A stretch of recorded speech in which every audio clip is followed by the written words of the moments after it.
আল্লাহ ডেকে বললেন, ইব্রাহিম দেখি হৃদয়ে কার জন্য দরদার ভালোবাসাটা বেশি। যাও আমার সন্তুষ্টির জন্য 86 বছর বয়সে পাওয়া কলিজার টুকরা দুধের বাচ্চা ইসমাইলকে জবাই করে আমার খুশি অর্জন করো। জবাই করো, স্যাক্রিফাইস করো, আমার জন্য উৎসর্গ করো। এবার আল্লাহ দেখলেন সৈয়দনা ইব্রাহিমের হৃদয়ের মধ্যে ইসমাইলের জন্য ভালোবাসা বেশি না কম? কত বেশি জানেন? সৈয়দনা ইসমাইল যখন দুনিয়াতে এসেছে তখন সৈয়দনা ইব্রাহিম আলাইহিস সালামের বয়স ছিল 86। কত? আপনাকে বাগেরহাটে 86 বছর বয়সে কারো বাচ্চা কাচ্চা হয়? হ্যাঁ, আছে এরকম পালোয়ান? আছে কেউ? নাই। সৈয়দনা ইসমাইল যখন এসেছে দুনিয়ায় তখন সৈয়দনা ইব্রাহিমের বয়স কত ছিল? 86। তার মানে 86টা বছর আল্লাহর কাছে কাঁদছে আর দোয়া করছে, আল্লাহ একটা সন্তান দাও দাও দাও, দেয় নাই। 86 বছর বয়সে যে সন্তানটা দিল, ওই সন্তানের প্রতি মায়া, দরদ, মোহব্বত, ভালোবাসা বেশি না কম? আল্লাহ দেখতে চাইলেন ওই ছেলের জন্য মায়া বেশি নাকি আল্লাহর জন্য বেশি। আল্লাহ ডেকে বললেন, ইব্রাহিম দেখি হৃদয়ে কার জন্য দরদার ভালোবাসাটা বেশি। যাও আমার সন্তুষ্টির জন্য 86 বছর বয়সে পাওয়া কলিজার টুকরা দুধের বাচ্চা ইসমাইলকে জবাই করে আমার খুশি অর্জন করো। জবাই করো, স্যাক্রিফাইস করো, আমার জন্য উৎসর্গ করো। এরপর ওনার ছেলের সাথে কি বললেন আছে না নাই? ফালাম্মা বালাগা মাআহু আস-সা'য়া ক্বালা ইয়া বুনাইয়া ইন্নী আরা ফিল মানামি আন্নী আযবাহুক ফানজুর মাযা তারা। দুধের বাচ্চা ছোট্ট ইসমাইল ডেকে বলে, ও ইসমাইল আমি স্বপ্নে দেখেছি আমি তোমারে জবাই করছি, এখন কি করব? সুবহানাল্লাহ। আমার আব্বা যদি আমার কইতো, আপনার বাবা যদি বলতো, আব্বা তোরে তো দেখছি স্বপ্নে জবাই করি, আমরা কইতাম আব্বা আমার দেখেন না, আমার বড়টারে দেখছেন। কথা কন। আমরা বলতাম ছোটটারে দেখছেন, ওইটারে জবাই করেন, মাইজ্জাডারে করেন, বড়ডারে করেন, আইন আই হাইতান্ন। সুবহানাল্লাহ কইবেন না? কি বাবা, কি ছেলে! ইন্নী আরা ফিল মানামি আন্নী আযবাহুক ফানজুর মাযা তারা। ইসমাইল স্বপ্নে দেখেছি তোমারে জবাই করতেছি, কি করব কও? সৈয়দনা ইব্রাহিম এই প্রশ্ন করার পরে সৈয়দনা ইসমাইল বললেন, ক্বালা ইয়া আবাতি ফাআল মা তুমার। বাবা আপনি স্বপ্নে যা দেখেছেন ঠিক তাই করেন, যা দেখেছেন তাই করেন। আমগো পোলাগুলাও পোলা, ওনার পোলাও পোলা। সাতাজিদুনি ইনশাআল্লাহু মিনাস সাবিরিন। আব্বা আমি তো ডরাই না, আপনি ডরায়েন না। আমি ভয় পাই নাই, আমি ভয় আছে, আপনি ভয় পান কিনা? আল্লাহু আকবার। কি ছেলে দিয়েছিল আল্লাহ তারে! ইফআল মা তুমার সাতাজিদুনি ইনশাআল্লাহু মিনাস সাবিরিন। ও বাবা আপনি ভয় পায়েন না, ইনশাআল্লাহ আপনি আমারে ধৈর্যশীল দেখতে পাবেন, আপনি আমারে ধৈর্যশীল দেখতে পাবেন। তাহলে ছেলের সাথে কি কথা হয়েছে কোরআনে আছে না নাই? বলতে দেরি, ছুরি নিয়ে গলার মধ্যে ছুরি চালাতে 1 সেকেন্ডও দেরি করে নাই। সুবহানাল্লাহ পড়েন। তার মানে এই পরীক্ষায়ও আল্লাহ বললেন, ক্বাদ সাদ্দাকতা রুইয়া ইন্না কাযালিকা নাজজিল মুহসিনিন। ইব্রাহিম ছুরি আর চালায়ও না। ইসমাইলকে মারা আমার উদ্দেশ্য না, তোমার হৃদয়টা দেখা উদ্দেশ্য। এই ইসমাইল মরে গেলে তো সব ঘটনা উলটপালট লেগে যাবে, কারণ আখিরি জামানার পয়গম্বর বিশ্বনবী মুহাম্মদুর রাসূলুল্লাহ সাল্লাল্লাহু আলাইহি ওয়াসাল্লাম এই ইসমাইলের বংশে পৃথিবীতে আগমন করবে। চিল্লায় এখন ঠিক কিনা? ইসমাইলকে বাঁচিয়ে রাখা আল্লাহর জন্য ওয়াজিব, আল্লাহ নিজের জন্য এটাকে আবশ্যক করেছেন। সুবহানাল্লাহ পড়েন। Can you imagine কি স্যাক্রিফাইস তিনি করেছেন? প্রতিটা পরীক্ষায় পাস। পরীক্ষার ফলাফলে আল্লাহ কি বললেন? তোমার আমি কি বানাইলাম? নেতা। নেতা হওয়া এত সোজা না। লিডারশিপ কোয়ালিটিটা অনেক গুরুত্বপূর্ণ কোয়ালিটি, এটা চাইলেই পাওয়া যায় না। এটা নিজেকে তিলে তিলে পরীক্ষায় উত্তীর্ণ করে কষ্টি পাথর দিয়ে যাচাই বাছাই হওয়ার পরে নিজেকে প্রমাণ করে করে নেতা হতে হয়। চিৎকার করে বলেন ঠিক কিনা? আল্লাহ বললেন, আমি আমার খলিলরে খালি পরীক্ষার উপর পরীক্ষা নিলাম। যারে আল্লাহ ভালোবাসে বেশি তার জীবনে পরীক্ষাও। বিশ্ব নবীরে আল্লাহ বুঝাতে চাইলেন, ও আমার নবী আপনার জীবনটা পরীক্ষাময়। এত পরীক্ষা দেখে বিচলিত হওয়ার কিছু নাই, টেনশনে পড়ার কিছু নাই, নিরাশ হওয়ার কিছু নাই। আপনার পিতা ইব্রাহিমকেও এরকম অনেকগুলো আমি পরীক্ষা নিয়েছি, আর প্রতিটা পরীক্ষায় আমার ইব্রাহিম খলিল সফলতার সাথে উত্তীর্ণ হয়েছে। আসাদুন নাসি বালাআন আল আম্বিয়া। এই পৃথিবীতে সবচেয়ে বেশি বালা মুসিবত আর পরীক্ষা আসে নবীদের। কাদের? সুম্মাল আমসাল ফাল আমসাল, এরপরে সিদ্দিকিনদের, শুহাদাদের, সলিহিনদের। ইউবতালা আর-রাজুলু হাসাবা দীনি, ব্যক্তির দিনদারি যত বেশি তার উপর আল্লাহর পরীক্ষাও। এজন্য মুমিন পরীক্ষাতে ভয় পায় না, মুমিন কখনো বিচলিত হয় না, মুমিন ভরসা রাখে একজনের উপর। চিল্লায় বলেন তিনি কে? আল্লাহ বললেন পরীক্ষার পর পাহাড় সম পরীক্ষা দিয়ে আমি আমার খলিল ইব্রাহিমকে যাচাই করেছি। একটা পরীক্ষায় ইব্রাহিম ফেল করে নাই, প্রতিটা পরীক্ষায় পাস। এগুলো বলে বলে বিষ্ণুনবীর আল্লাহ সান্ত্বনা দিচ্ছেন, নবী ওরা আপনারে গালি দেয় জাদুকর বলে, ওরা আপনারে গালি দেয় গণক বলে, ওরা আপনারে কবি বলে গালি দেয়, ওরা আপনারে পাগল বলে গালি দেয়, একটার পর একটা পরীক্ষায় আপনি জর্জরিত হচ্ছেন। নবী আপনার পিতা ইব্রাহিম তার চেয়েও বেশি পরীক্ষায় পড়েছে। দুনিয়াতে আমরাও যারা পরীক্ষার শিখা, আমরাও সাইয়েদনা ইব্রাহিমের জীবনী থেকে শিক্ষা নেওয়ার দরকার আছে না নাই? গালি আসবে, মন্দ কথা আসবে, বিপদ আসবে, জেল জরিমানা আসবে, ঝুঁকি আসবে। এই ঝুঁকি আর রিস্কের মধ্য দিয়ে কালিমার দাওয়াতের প্রচারের কাজ করতে হবে। চিল্লা এখন ঠিক কিনা? এটাই মুমিনের বৈশিষ্ট্য। ঝুঁকি, বিপদ, পরীক্ষা, বালা, মুসিবত এগুলো মুমিনের লক ছাড়ে না, পিস ছাড়ে না। কারণ মুমিনরে পছন্দ করে কে? মুমিন খুব ভালো করেই জানে বিপদের পরেই বিজয় দান করবে কে। রাত্রি যত গভীর হয়, সুবহে সাদিকের সময় কাছে আসতে থাকে, গর্ভবতী নারীর পেটের ব্যথা যত বাড়তে থাকে, নতুন মেহমান দুনিয়ায় আসার সময় ঘনাতে থাকে, তেমনি ইসলামের পক্ষে যারা কথা বলে তাদের উপর বিপদ, ঝুঁকি, অত্যাচার, অনাচার যত বাড়তে থাকে, কালেমার বিজয়ের সময়টাও কাছে আসতে থাকে, কাছে আসতে থাকে। এই নাজরানা আমাদেরকে দিতে হবে। পরীক্ষায় আমাদেরকে সাইয়েদনা ইব্রাহিমের মতো উত্তীর্ণ হতে হবে। জালিমরা বেশি দিন থাকতে পারে না, এটা ইতিহাস সাক্ষী। কথা বলেন? যারা জুলুম করে তাদের জন্য তো সাহায্য নাই, যারা মাজলুম তাদের জন্য সাহায্য। বদরের প্রান্তরে 313 জন মাত্র দরিদ্র, গরিব, মাজলুম সাহাবী, তাদের জন্য আকাশ থেকে ফেরেশতা দিয়ে নুসরাত, সাহায্য করেছে কে? তার মানে মাজলুম আল্লাহর পক্ষে আর জালিমের বিপক্ষে, ঠিক কি না? জালিমের জন্য কোনো সাহায্য নাই, বরং দুনিয়ায় যারা জুলুম করে তাদের ক্ষমতা বেশি দিন থাকে না। ফেরাউন বেশি দিন থাকে নাই, থাকছে? নমরুদ বেশি দিন থাকে নাই, থাকছে? থাকতে পারে না। যারা দুনিয়াতে রক্ত ঝরায় এরা থাকতে পারে না, বরং যাদের রক্ত ঝরে তাদেরকে আল্লাহ বিজয় দিয়ে দেয়। আর যারা রক্ত ঝরায় এদের শেষ রক্ষাও হয় না, এরা জান নিয়ে পালাবার সুযোগ পায় না। কথা বলেন? এজন্য পরীক্ষা আসলে মুমিন ভয় পাবে। মুমিনের হৃদয়ে ভয় আছে কার? চিল্লায় বলেন। আল্লাহর ভয় নিয়ে থাকতে হবে। সাইয়েদনা ইব্রাহিমকে একটার পর একটা পরীক্ষায় আল্লাহ ফেলেছেন, একটার পর একটা পরীক্ষায় আল্লাহ ফেলেছেন, কিন্তু এই পরীক্ষায় তিনি গোল্ডেন এ প্লাস। সুবহানাল্লাহ বলেন। রব্বুল আলামিন বলেন, ওয়া ইয বিতালা ইব্রাহিমা রাব্বুহু বিকালিমাতিন ফাতাম্মাহুন্না ক্বালা ইন্নী জাঈলুকা লিন-নাসি ইমামা। ও খলিল, একটার পর একটা পরীক্ষা আমি তোমার জীবনে নিয়েছি। বিশ্বনবীরে বললেন আমার ইব্রাহিমের উপর একটার পর একটা পরীক্ষা আমি নিয়েছি, ইব্রাহিম প্রতিটা পরীক্ষায় পাস। আর খুশি হয়ে আমি বললাম, ইব্রাহিম আমি তোমার নেতা বানায় দিলাম। Allah put Sayyidina Ibrahim in some tests and trials, and Sayyidina Ibrahim successfully overcome all the tests. Allah said, Ibrahim, I'm gonna make you the leader. Ibrahim, আমি তোর লিডার বানায় দেব। এই ফলাফল স্বরূপ তোমার আমি গোটা বিশ্বের নেতা বানায় দেব। I'm gonna make you the leader. এজন্য সাইয়েদনা ইব্রাহিমকে নেতা বানায় দিলেন কে? একটার পর একটা পরীক্ষা তিনি দিয়েছেন। একটাও সাধারণ পরীক্ষা ছিল না, সব ভয়ঙ্কর পরীক্ষা।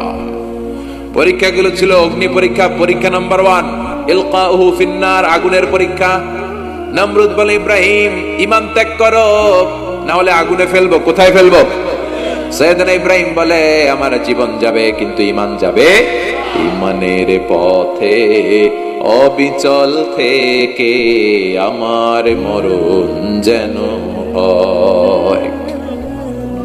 তোমারই কাছে মিনতি আমার, তোমারই কাছে মিনতি আমার, মহামহিম দয়াময়।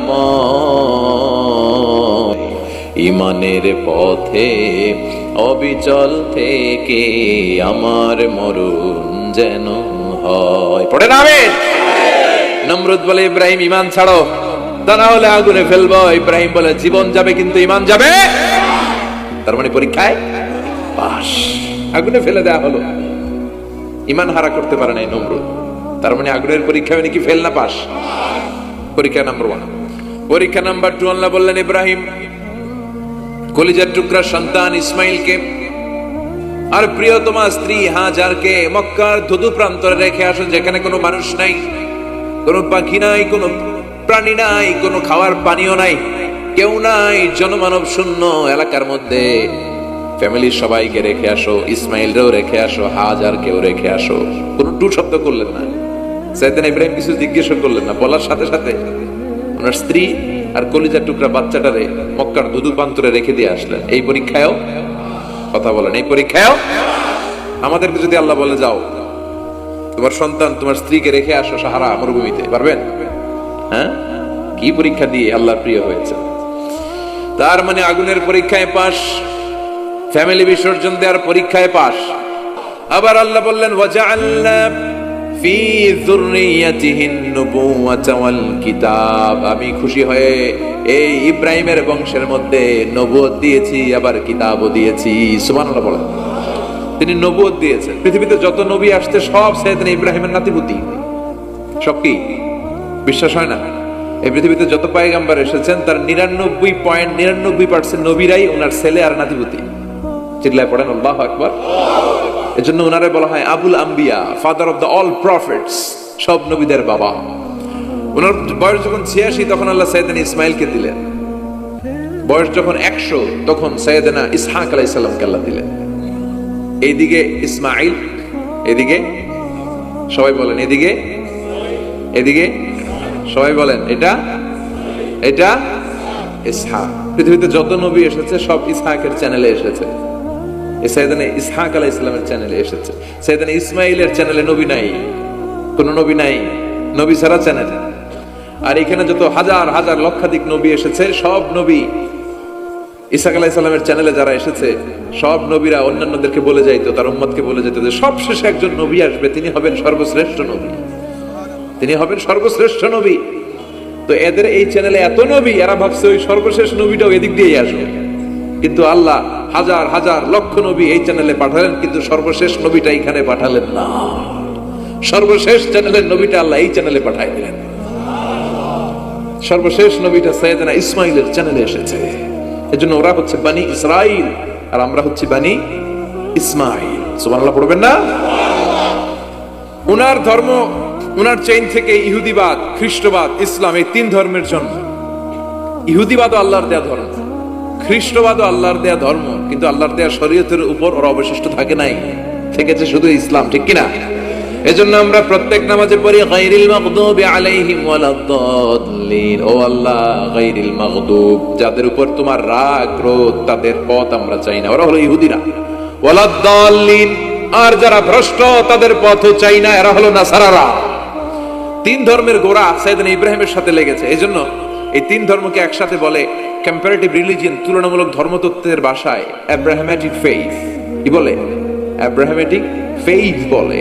এজন্য ওনাকে বলা হয় আবুল আম্বিয়া। সব নবীরা এই চ্যানেলে এসেছে। তার মানে সব নবী সাইয়েদনা ইব্রাহিমের নাতিপুতি। আবার এই প্রতিটা নবীর জন্য আল্লাহ তাআলা আকাশ থেকে কিতাব নাজিল করেছেন। চিল্লায়ে বলেন ঠিক কিনা? আল্লাহ বলে ইব্রাহিম তোমারও আমি কিতাব দিলাম। সাইয়েদনা ইব্রাহিম আলাইহিস সালামের উপর কিতাব আছে না নাই? ওই কিতাবের নাম কি? কে পারে? ইন্না হাযা লাফিস সুহুফিল উলা সুহুফি ইব্রাহিম ওয়া মূসা। সুহুফি ইব্রাহিম, সাইয়েদনা ইব্রাহিমকে আল্লাহ তাআলা সহিফা দান করেছেন। চিল্লায়ে পড়েন আল্লাহু আকবার।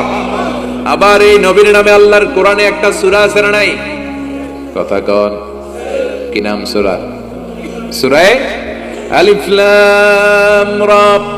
কিতাবুন আনজালনাহু ইলাইকা লিতুখরিজান নাসা মিনায-যুলুমাতি ইলান নূর। সুবহানাল্লাহ পড়েন। আলিফ লাম রা। I have revealed this holy and sacred book unto you in order to lead the mankind out of darkness into the light. ও নবী, আমি এই কিতাবকে আপনার কাছে পাঠিয়েছি অন্ধকারাচ্ছন্ন মানুষগুলোকে অন্ধকার থেকে আলোর দিকে নিয়ে যেতে। এই কোরআনের ভেতরে আলো আছে না নাই? সবকিছুর সমাধান আছে না নাই? সমাধান চাও যদি জীবনে মরণে, ফিরে যাও খুঁজে নাও চোখ রাখো কোরআনে। সুবহানাল্লাহ পড়েন।